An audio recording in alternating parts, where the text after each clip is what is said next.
আলিফ কাঁদতেছে, আলিফের আব্বা মারা গেছে। তখন শুনে আমি সঙ্গে সঙ্গে হসপিটালে চলে আসি। আসে দেখি যে আসলে মারা গেছে।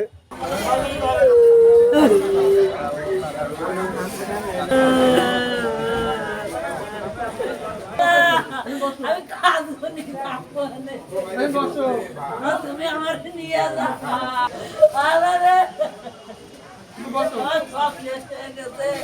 আল্লাহ আমার নিয়ে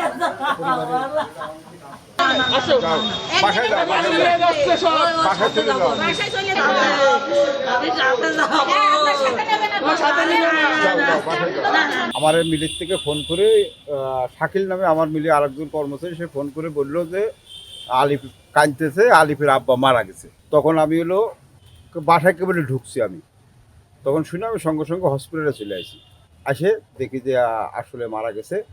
আলিফও আইছে, ওর মাও আইছে। মানুষটাকে শনাক্ত করার জন্য আগে যে দেখলাম যে আসলে আলিফের আব্বা কিনা, তো দেখলাম যে আলিফের আব্বা বাড়ি ইফতারি করে গাড়ি নিয়ে বেরোছে। উনি অটো রিক্সা চালাতেন এবং আমার জানা মতে উনি খুব একটা ভালো না। আমাদের ওখানে অনেক দিন ধরে রয়েছে। আলিফ ছোটোবেলায় হাফ প্যান্ট পরা অবস্থায় আমরা ওই আলিফ দেখি কাজ।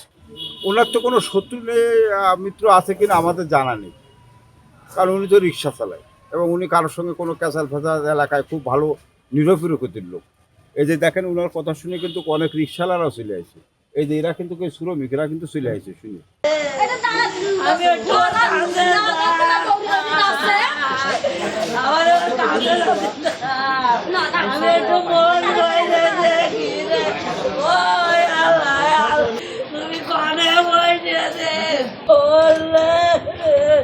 সামনে আমি আর